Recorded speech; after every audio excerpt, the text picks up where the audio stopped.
MMC ni bukan sekadar platform biasa. Ramai tak tahu, tapi tak nak ambil tahu. Sebab tu, kena tengok sampai habis kalau nak faham betul-betul. Ramai orang masih keliru beza centralized dengan decentralized. Ringkasnya, centralized ni berpusat. Decentralized pula tidak berpusat. Secara mudah, centralized lebih berpusat. Decentralized pula tidak berpusat, lebih terbuka dan komuniti lebih berperanan. Mt. Gox dulu kendali hampir 70% transaksi Bitcoin. Bila kena hack, yang jatuh ialah exchange, bukan rangkaian Bitcoin. Ramai ingat bila satu exchange jatuh, Bitcoin pun mati. Sebenarnya tak. Bitcoin hidup atas rangkaian, walaupun Mt. Gox jatuh, BTC tetap terus hidup. Pengenalan ringkas. My Money Changers dibangunkan oleh sekumpulan programmer. Mereka tidak guna nama sebenar, fokus mereka ialah sistem, bukan identiti. Dalam MMC, ada 6 langkah keselamatan yang penting. Masalah boleh dikesan dan sistem akan dipulihkan secepat yang mungkin. Selagi ada sambungan internet, platform ini akan terus wujud. Sebab MMC dibina atas rangkaian decentralized, bukan bergantung pada satu pusat sahaja. Ini ditentang MMC Future Development. Komuniti dah ada, merchant dah dibina, sekarang exchanger apps in progress. Lepas tu blockchain dan public exchange pula. Kita dah terlepas peluang jadi pioneer Bitcoin. Jangan ulang kesilapan yang sama.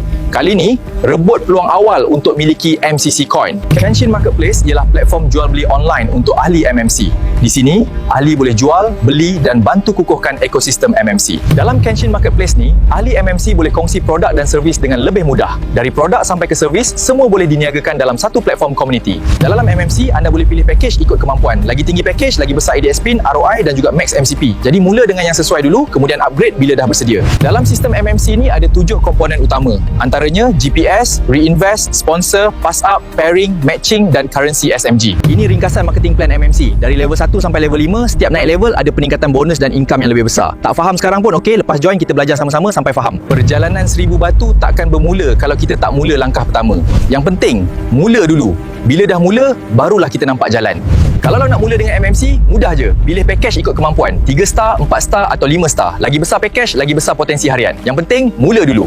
Ini ringkasan plan reinvest dan compounding. Tengok aliran dari R1 sampai R6, kemudian bandingkan ikut 3 bintang, 4 bintang dan 5 bintang. Fokus pada susunan jadual ni supaya lebih senang faham. Kalau tak faham 7 bonus atau decentralized, jangan risau. Dalam MMC, mula dulu ikut sistem. Reinvest dan compounding inilah antara jalan untuk bina hasil secara berperingkat. Kalau belum faham 7 bonus MMC, belum faham decentralized atau masih blur macam mana nak buat MMC, jangan risau. Tak perlu faham semua dulu. Yang penting, mula dulu sambil belajar. Masih tak faham macam mana nak mula? Ini jawapannya. Ikut 3 langkah mudah ini. Bila anda buat 3-2-3, ini antara bonus yang anda boleh dapat. Bonus currency RM800, bonus sponsor $400 dan bonus pairing $100. Jumlahnya RM3,000. Amcam okey tak okey? Potensi dia. Nampak tak potensi dia? Total $400,000 bersamaan RM2 juta. Ini yang ramai tak nampak pada awal-awalnya. Ini ringkasan 3 potensi pendapatan dalam MMC. Tengok susunan ni perlahan-lahan. Jika capai 10% pun dah ada lebih 3 juta. Wow, boleh.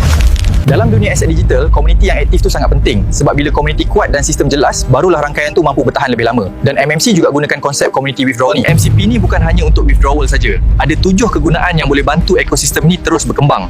Boleh buat P2P dan lain-lain seperti di atas ini. Jangan biarkan aset kita jadi macam tukun, tersadai tanpa hasil. Pindahkan sebahagian aset anda ke tempat yang boleh bekerja untuk anda. Kelebihan daftar awal ni mudah faham. Siapa masuk awal, dia berada di posisi atas. Bila sistem berkembang kiri dan kanan, setiap jualan yang berlaku boleh bantu bina kekuatan rangkaian kita. Peluang yang besar tak datang setiap hari. Kadang dia muncul tiba-tiba, masa orang lain masih ragu-ragu. Jadi kalau nampak peluang, jangan lepaskan.